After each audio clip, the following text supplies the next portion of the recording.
Inside America's most infamous jail, Rikers Island exposed.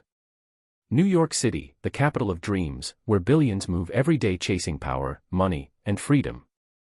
But hidden in the shadow of its skyline lies a place that represents the city's darkest failure, an island cut off by water and wire, where freedom goes to die before justice ever arrives. They call it Rikers Island, the most infamous jail in America. A place where the accused wait years without trial, where officers fear the inmates as much as the inmates fear them, and where violence, corruption, and neglect have turned justice into survival. For decades, Rikers has been the beating heart of New York's broken system, a city within a city, ruled not by law but by chaos. Every scandal brings promises of reform. Every promise fades.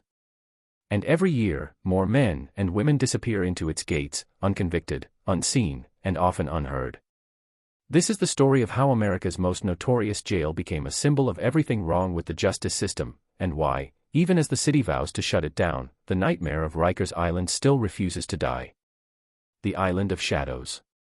This story is a dramatized adaptation inspired by real events. Some names, places, and details have been changed for privacy. When the sun rises over New York City, its first light touches the skyscrapers of Manhattan, glass and steel reflecting wealth, power, and ambition. But just 8 miles away, that same light hits something very different, Rikers Island, a patch of land in the East River, between the Bronx and Queens, cut off from the world by water and wire. To most New Yorkers, Rikers is an idea, not a place. A word whispered in news reports, a headline about brutality, a political debate. But to those who've lived behind its gates, inmates, guards, nurses, lawyers, Rikers is something else entirely, a world within a world, where time bends, law blurs, and humanity often disappears. According to the Department of Correction, Rikers Island houses over 6,000 people on any given day, though the number has dropped from the peak of 20,000 in the 1990s. Most are pretrial detainees, not yet convicted of any crime, simply waiting for their day in court. Some are there for months. Some, 4 years. It's officially called a jail complex, not a prison. But ask anyone who's been inside, and they'll tell you, Rikers feels like a prison built on top of a battlefield. The island wasn't always a jail. In the 19th century, it was a family farm owned by a man named Richard Riker. When New York City bought it in 1884, it was still covered in orchards and open fields. But by 1932, the city turned it into a detention island, a dumping ground for human misery far enough from public view to be forgotten. Today, Rikers stretches across 400 acres, surrounded by razor wire and the roar of LaGuardia Airport. Visitors describe the stench of sewage mixed with jet fuel. The air hums with helicopters, sirens, and shouts. The moment you enter the bridge, officially named the Rikers Island Bridge, but known by officers as the Span, the city fades away. You cross that bridge, you leave the Constitution behind, said a former corrections officer in a 2019 New York Times interview. The heart of Rikers is chaos. 9 separate jails form the complex, from the Anna M. Cross Center, which once held women and mentally ill inmates, to the Otis Bantam Correctional Center, known for its violence and overcrowding. The Robert N. Davern Center, or RNDC, holds young adults, 18 to 21 years old, though in practice, it has often felt more like a training ground for trauma. According to city records and investigative reports, over 1,000 violent incidents occur on the island each month: fights, assaults, stabbings, suicides, and overdoses. Some happen in the shadows. Others are caught on the jail's malfunctioning cameras, later leaked to the press. In 2021, the New York Times called Rikers a humanitarian crisis zone inside the richest city in America. Public defenders described seeing detainees sleeping on floors covered in feces, others begging for medical care, and some left dead in cells that hadn't been checked in days. The city blamed staffing shortages. The unions blamed City Hall. The inmates blamed everyone and no one. Among those who knew Rikers best was a corrections officer who agreed to speak to investigators under a pseudonym, Officer D. He'd worked the night shift for 15 years. His first night, he said, he could hear screaming before he even cleared the gate. "It's not the sound you think," he told reporters. "It's not panic. It's normal. That's the part that breaks you, how normal it feels." He described how fights could erupt over anything: a stolen phone card, a glance, even a sandwich. Inmates don't call it the mess hall. They call it the arena. Every officer carried a radio, a key ring, and fear. The radios didn't always work. The fear always did. The problem, many say, isn't just the violence, it's the system that feeds it. Rikers sits at the intersection of poverty, addiction, and bureaucracy. According to the Vera Institute of Justice, over 85% of detainees are awaiting trial because they can't afford bail, often for minor charges. One public defender told the Marshall Project, "If you're poor in New York, Rikers is where you wait for justice, sometimes longer than your sentence would have been." Inside, overcrowding turns frustration into fury. Inmates sleep 3 to a cell. Others in makeshift beds called boats, plastic shells on the floor resembling shallow tubs. There's no privacy. No quiet. No real day or night. According to a 2022 Federal Monitors report, the average correctional officer oversees 50 to 60 detainees at a time. When sick calls go unanswered, men scream through vents, pound on doors, or light fires to draw attention.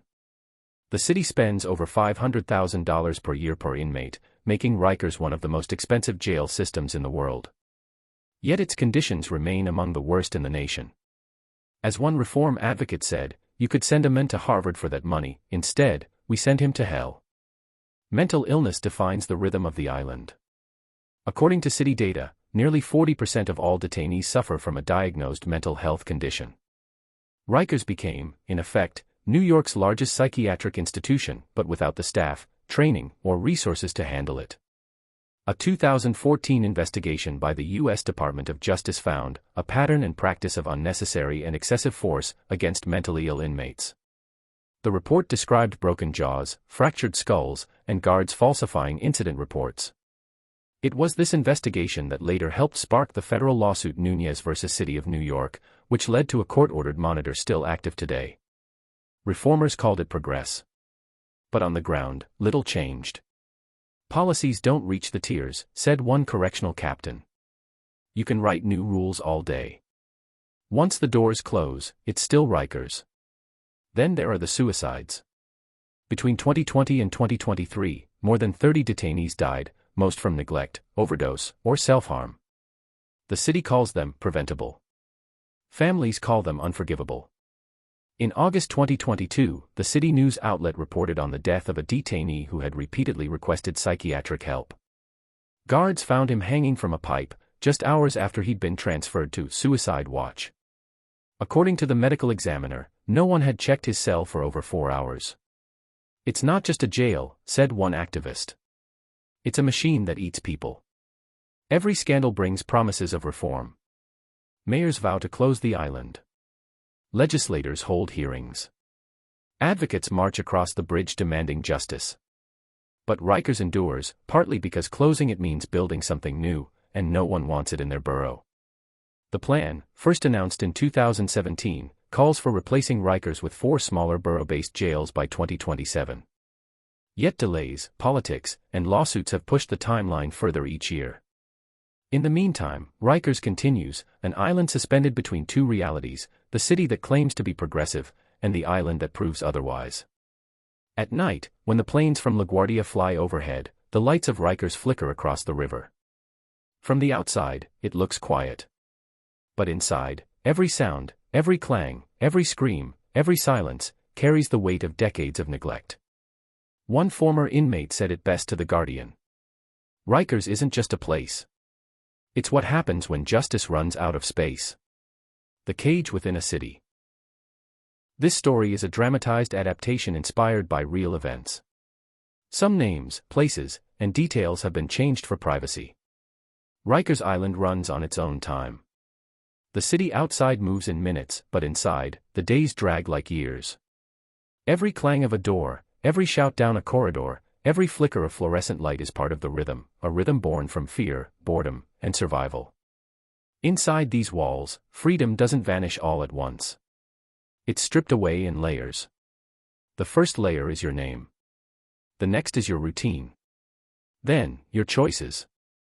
And soon, you're no longer a person. You're an inmate number, moving through the same corridors as thousands before you, waiting for a court date that may never come. The code of survival. Inside Rikers, survival isn't guaranteed, it's negotiated. Fights rarely happen by chance. Every punch, every alliance, every borrowed favor follows a quiet code that everyone learns fast or pays for slowly. Correctional officers call it the balance. Inmates call it the game. At Rikers, both sides know the jail only functions because everyone understands their role in the chaos. A detainee once told reporters from the Marshall Project, "If you don't fight, you're prey. If you fight too much, you're a target. You gotta know when to move and when to disappear." Disappearing, on Rikers, means staying out of sight, eating fast, keeping quiet, avoiding eye contact. It means learning who controls your dorm, who owns the phones, who trades what, and who's connected to the gangs that run the blocks. According to court documents and investigative records, gang influence dominates nearly every housing unit, from the Bloods and Crips to Latin Kings, Notorious, and smaller neighborhood crews. Officers, underpaid and overworked, often turn a blind eye to avoid confrontation. Others quietly rely on inmate representatives to maintain order. One officer, interviewed anonymously by the New York Daily News, put it bluntly, "We can't be everywhere. Sometimes the inmates police themselves. That's not policy. That's survival. The phones and the power. If you control the phones, you control the jail." Every new inmate learns that the moment they enter the unit. Each dorm or tier has a row of metal payphones bolted to the wall. Officially, they're for family calls. Unofficially, they're currency. Time on the phone is bought, sold, traded, or taxed. Reports from multiple investigations have revealed entire phone rackets, where gang members charge other detainees for minutes, sometimes demanding commissary items or protection in exchange. In 2022, the city's Department of Investigation uncovered staff collusion, officers accepting bribes to smuggle in contraband phones for select inmates. It's an open secret. One former detainee told The Intercept, "You don't touch a phone unless someone lets you. Not even for a call to your mother. You wait your turn, or you bleed for it." Communication, the very thing that connects inmates to the outside world, becomes another way the island isolates them. The boat beds, and the overcrowding. Walk into any dorm at Rikers and you'll see them, rows of plastic shells shaped like small boats, lined with thin mattresses. They're called boats because that's what they look like, but also because they float, metaphorically, in the sea of chaos that fills every dorm. Officially, these beds are temporary overflow housing. Unofficially, they're the norm. Some dorms built for 50 detainees hold more than 80. The boats line the walkways, the bathrooms, even the spaces between bunks. A 2022 report from the city's Board of Correction described living conditions unfit for human habitation. Leaking pipes, broken toilets, infestations. One public defender told the city newspaper, "I've seen clients sleeping next to sewage and rats, with no blankets, in 90-degree heat." The Department of Correction insists it's improving conditions. But correctional officers admit privately that there are days they can't even distribute meals safely because of overcrowding. An officer named Marcus, a composite name used in several witness accounts, described a night when a fight broke out over a tray of chicken. "There were 60 of them in one dorm," he said. "One tray fell, and it turned into a riot. I hit my alarm, but backup never came. When order returned, several detainees were injured. The next morning, everything was back to normal." At Rikers, violence isn't an event. It's an atmosphere. The kitchen and the trade. In a place where control is everything, food becomes power. Rikers has one of the largest jail kitchens in the United States, producing tens of thousands of meals a day. But inside the dorms, that food rarely stays on the tray. Detainees trade portions, bread for coffee, juice for noodles, cookies for safety. According to internal Department of Correction memos reviewed by journalists, contraband trading inside Rikers operates like an underground economy, with food and commissary as currency. An ex-detainee told Vice, "You can survive on commissary if you've got money on your books. If not, you gotta owe someone. And owing someone in Rikers, that's a bad investment." Owing can lead to fights, extortion, or worse, check-ins, where inmates ask for protective custody just to escape their own debts.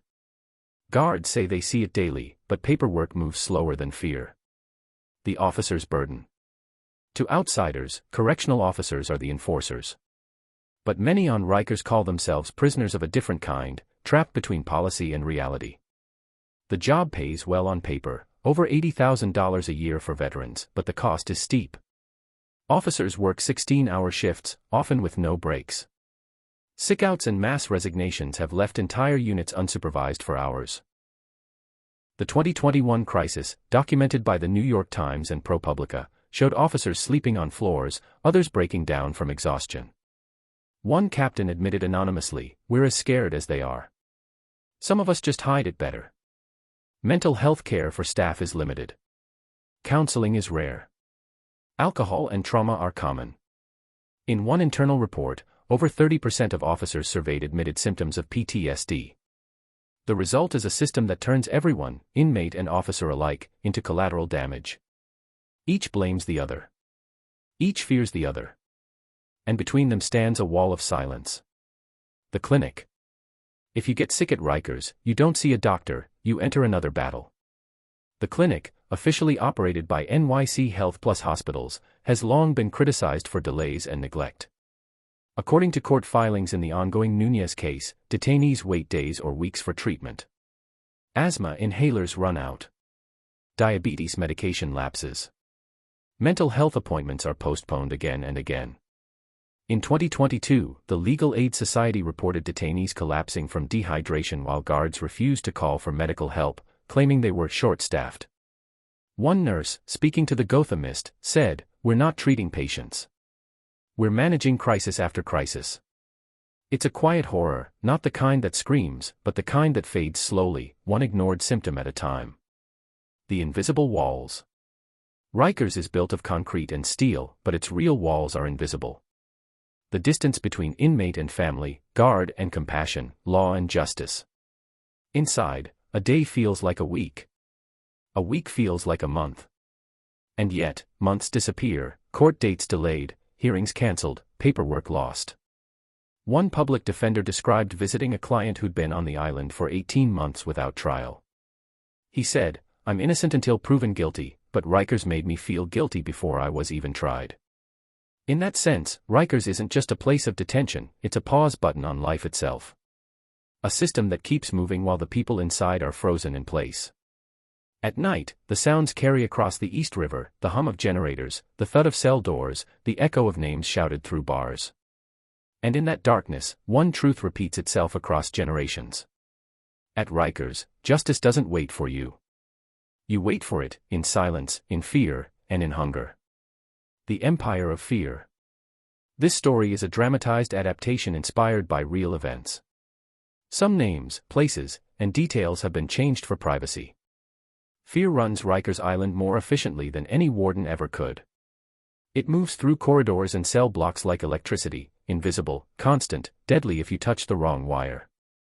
Every tier, every dorm, every whisper follows one rule: power belongs to whoever controls the fear. On Rikers, that power rarely comes from the badge. The unseen hierarchy.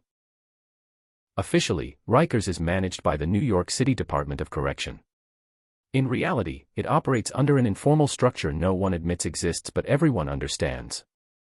It's a system older than many of the officers who patrol it, a network of influence built on gang affiliation, alliances, and silent consent.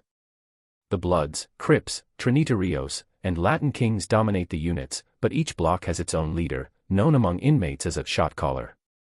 He decides who sleeps where, who eats first, and who gets protection. The correctional officers, outnumbered and often overwhelmed, know that stability sometimes depends on those same shot callers. According to internal disciplinary reports and federal monitor findings from the Notorious versus City of New York case, staff have long used inmate influencers to maintain order. Unofficially, they call it inmate management. In practice, it's a deal with the devil. Sometimes the only way to stop a riot is to let one man run the room, said a former captain quoted in ProPublica's 2022 investigation. That's Rikers' logic. You choose control over justice. The price of that control is blood. The trade in violence. Weapons are contraband, yet Rikers has never been short of them. Shivs made from toothbrushes, razors hidden in soap, sharpened screws pulled from bunks, each one a reminder that even a place built to contain violence can't escape it. Investigators with the city's Board of Correction have documented hundreds of stabbings each year, most over control, debt, or retaliation. Many go unreported, others are marked simply as inmate altercation, two words that erase the screams behind them. Inmates talk about cutting seasons, stretches of weeks when tensions rise and faces get sliced as warnings. One ex-detainee told the city newspaper, "You can smell it coming. Everyone's quiet. Then one morning, the floor's red again." The flow of blades and drugs follows predictable routes, smuggled through laundry, food deliveries, and sometimes, according to multiple investigations, by corrupt staff. Between 2018 and 2023, more than 40 correctional officers and civilian employees were charged with smuggling contraband, including weapons, drugs, and cell phones, in exchange for cash or protection. Each arrest was treated as an isolated case. But to those on the inside, it was never isolated. It was the system feeding itself. A former inmate summed it up. "You can't blame just the officers. Everyone's trying to survive, they're trapped too. But every favor costs somebody else a life." The alliance between chaos and order. For decades, Rikers has thrived on a paradox: chaos that sustains control. Guards rely on fear to manage detainees, and detainees rely on fear to manage each other. It's a balance so fragile that a single shift in loyalty can collapse an entire housing unit. Inside the Robert N. Daverin Center, known as RNDC, this balance became a living nightmare for younger inmates. In 2014, the U.S. Department of Justice investigation revealed that officers routinely allowed older detainees, often gang-affiliated, to discipline new arrivals.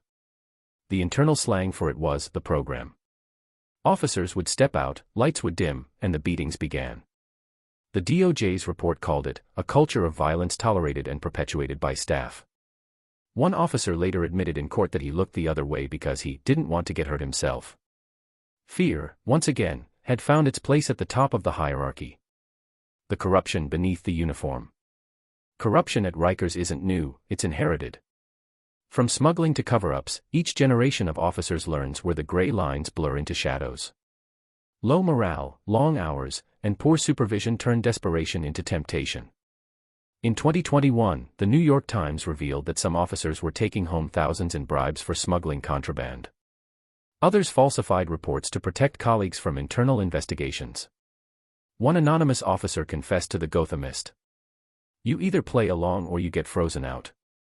Nobody wants to be the one who rats, not when you have to walk those halls tomorrow." Whistleblowers describe retaliation from their own peers: cars vandalized, lockers trashed, careers ended. An officer who reported corruption to the city's Department of Investigation said, "The inmates weren't the ones I feared most. It was the people wearing the same uniform." Even reform programs struggle under that weight. Oversight boards issue new policies, task forces release reports, and the same cycle repeats. Accountability at Rikers is a revolving door, one that spins faster every year.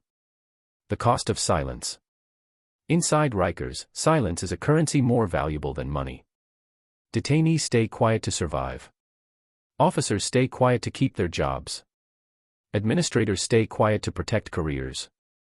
And politicians stay quiet to protect votes. That silence kills. In 2022, a detainee identified in court documents as EL died after being slashed in a housing unit that was unsupervised for nearly 3 hours.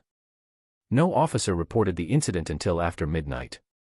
When investigators asked why, one guard said, "I didn't hear anything."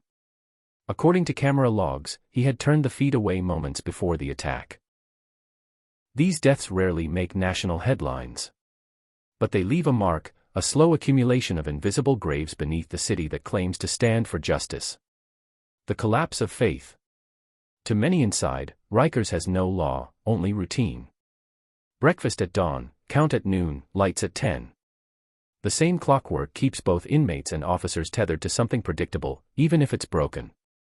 Religious volunteers come weekly: pastors, imams, rabbis, preaching redemption. Some detainees find solace, others see it as theater. As one man told a visiting chaplain, "You can't preach heaven to men living in hell." He wasn't exaggerating. Medical staff shortages leave sick men waiting days for care. Court transport delays keep detainees from hearings. Officers call out sick, and replacement rosters thin to nothing. Every corner of Rikers is collapsing under its own weight, not just physically, but morally. The new breed.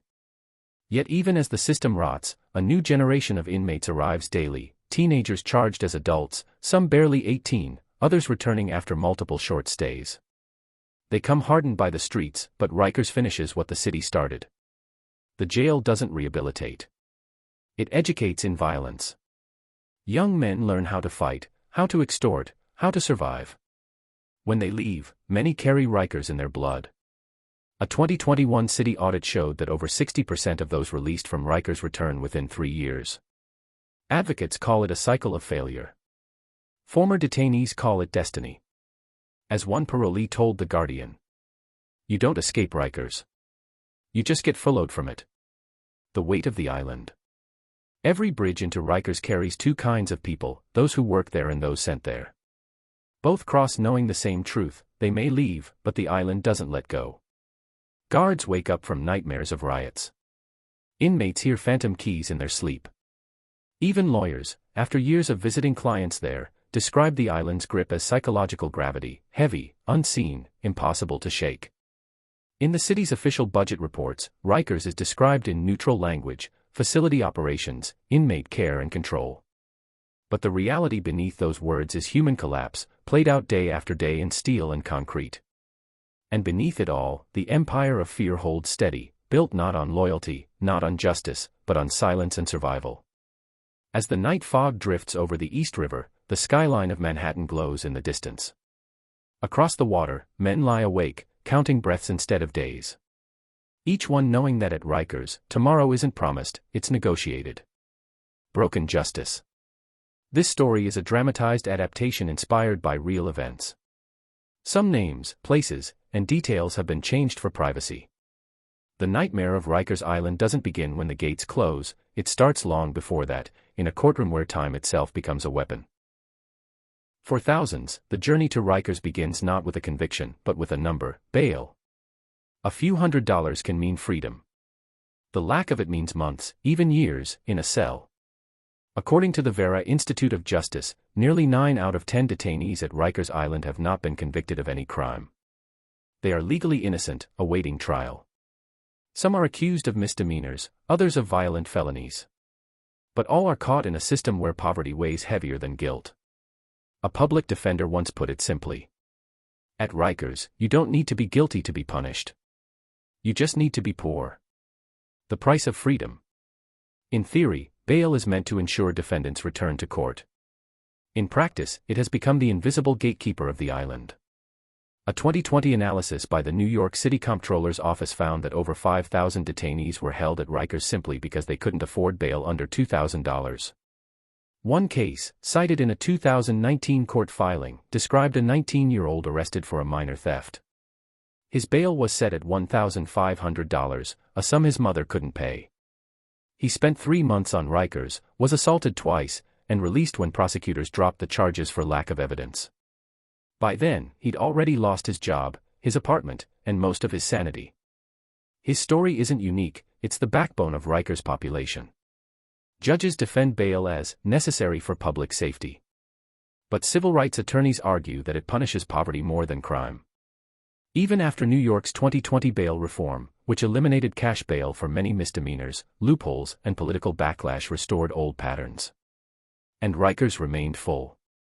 Every reform, it seems, stops at the river. The court that never comes. The calendar inside Rikers is its own form of torture. Every inmate counts days differently, not by date, but by delay. A single postponed hearing can add weeks. A missing file, months. A pandemic, years. When the COVID-19 crisis hit New York in 2020, the entire court system slowed to a crawl. Defendants waited in limbo while courtrooms stayed dark. According to city data, the average pretrial stay at Rikers more than doubled between 2019 and 2021. Public defenders described clients begging to plead guilty just to leave. They'd rather have a conviction than another month waiting, said one attorney for the Legal Aid Society. Justice became a bargain, time traded for freedom. The Constitution promises a speedy trial. But at Rikers, that phrase has become a cruel joke. The machinery of delay. The New York court system feeds Rikers the way a river feeds a swamp. Paperwork gets lost. Transfers are delayed. Judges change, prosecutors retire, evidence piles up, and human lives rot in the middle of it all. One detainee, identified as DL in court documents, waited 5 years for trial. 5 years, unconvicted, in a jail meant for temporary detention. When his case was finally dismissed, he walked free, to no home, no job, and no health. He told a reporter, "Rikers didn't just take my time. It took my ability to live outside." His story became a symbol of systemic failure, proof that bureaucracy could be as brutal as a baton. Every reform committee promises change, yet nothing truly shifts. New policies are drafted, then buried under new problems. By the time solutions reach the island, the next scandal has already begun. The invisible crisis, mental health. If Rikers is a reflection of the justice system, then its mental health wards are the mirror no one wants to face. According to city data, nearly half of all detainees have been diagnosed with mental illness. That makes Rikers the largest psychiatric institution in New York State, by accident, not design. A 2014 Department of Justice investigation found that correctional officers frequently used excessive force against mentally ill inmates, sometimes as a substitute for care. The result was catastrophic: suicides, self-harm, psychotic breakdowns. In one publicly reported case, a 56-year-old man died after guards allegedly sprayed him with pepper spray and left him unattended in a sweltering cell. According to the medical examiner, the cause was asphyxiation due to hyperthermia. His death became part of a federal civil rights lawsuit, one of dozens that would follow. Doctors at Rikers describe a system overwhelmed by neglect. Appointments are missed because there aren't enough officers to escort patients. Medications run out due to supply delays. And therapy, when it happens at all, is conducted through a steel door. One clinician told the Marshall Project, "We're not treating trauma here. We're creating it." The human cost of neglect. Neglect on Rikers doesn't always make headlines. Sometimes it's hidden in the small details: a diabetic missing insulin for 2 days, a suicidal inmate left in general population, a woman denied sanitary products for a week. A 2023 investigation by the New York Times found that detainees had been left without running water for days in some housing units. Others had no access to showers, clean clothes, or medical care. In one affidavit, an inmate described officers ignoring his calls for help as his cellmate convulsed during an overdose. "They said medical was closed," he wrote. "By the time they came, he was blue." Each incident adds to a growing pile of lawsuits. Each lawsuit settles quietly, taxpayers paying the price of a system that refuses to change. The weight of delay. Rikers doesn't just hold bodies, it holds families hostage. Every mother waiting for a son to call, every child growing up with visits behind glass, becomes part of the invisible collateral of broken justice. At the Bronx Hall of Justice, public defenders line up daily for hearings that never start on time. Families sit in the hallway for hours, clutching paperwork and hope. A woman once told WNYC, "I come here every week. The case never moves. But my boy gets older in that place." Her son had been waiting for trial for 14 months. The alleged offense, shoplifting. He was 17 when he entered Rikers. He turned 19 before he ever saw a courtroom. The reform mirage. The city has promised to close Rikers before, first in 2017, again in 2020, and once more in 2022. The latest plan targets 2031, a date that feels more like hope than policy. New facilities are proposed in Manhattan, the Bronx, Brooklyn, and Queens, smaller, community-based jails designed for transparency and rehabilitation. But locals protest. Construction stalls. Political will fades. And Rikers remains, a monument to inertia, floating on the river like a wound the city refuses to stitch. Each mayor vows to end it. Each administration inherits the same headlines. As one former commissioner admitted, Rikers survives because it's easier to forget than to fix. A system that consumes its own.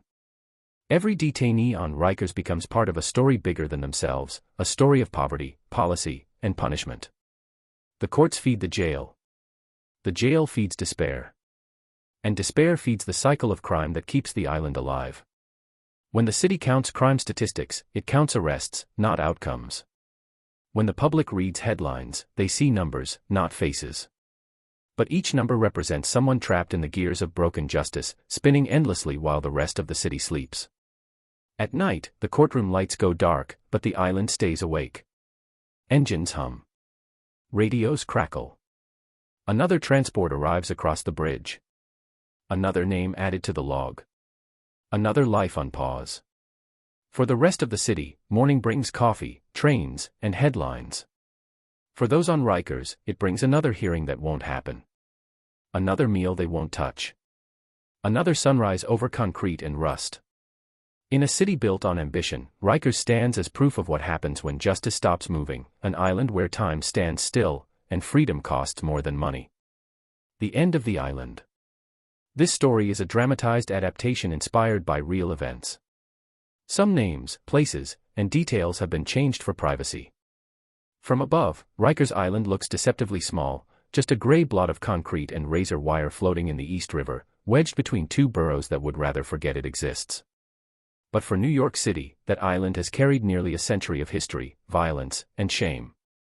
Now, for the first time since it opened in 1932, the city claims it's finally ready to close it down. Politicians call it the end of an era. But for those who know the island best, it feels less like an ending, and more like a reckoning long overdue. The promise to close Rikers. The first serious promise to close Rikers came in 2017, after decades of lawsuits, federal investigations, and public outrage. Then Mayor Bill de Blasio announced that New York would shut the complex within 10 years, replacing it with 4 smaller, borough-based jails designed around rehabilitation, not retribution. The plan came after mounting pressure from activists, journalists, and the families of those who had died in custody. Among them was the case that broke through the public's indifference, Kalief Browder. Arrested at 16 for allegedly stealing a backpack, Browder spent 3 years on Rikers Island without trial, 2 of them in solitary confinement. His story, documented by The New Yorker and later in a Netflix series, exposed the island's cruelty to the world. After his release, Browder struggled with trauma and took his own life in 2015. His death became a rallying cry for reform, and a stain the city could never wash away. Rikers, long hidden in bureaucratic shadows, was suddenly front-page news. Closing Rikers, the mayor said, is about ending a moral nightmare. But nightmares, once they take root, don't vanish with a press release. The resistance to change. From the start, the plan faced fierce resistance. Neighborhood groups opposed new jails in their boroughs.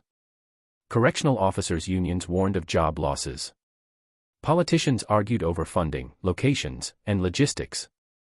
According to city council reports, the total cost to close Rikers and build replacement facilities ballooned from $8 billion to nearly $15 billion by 2024. Construction delays, lawsuits, and community protests pushed the completion date further each year.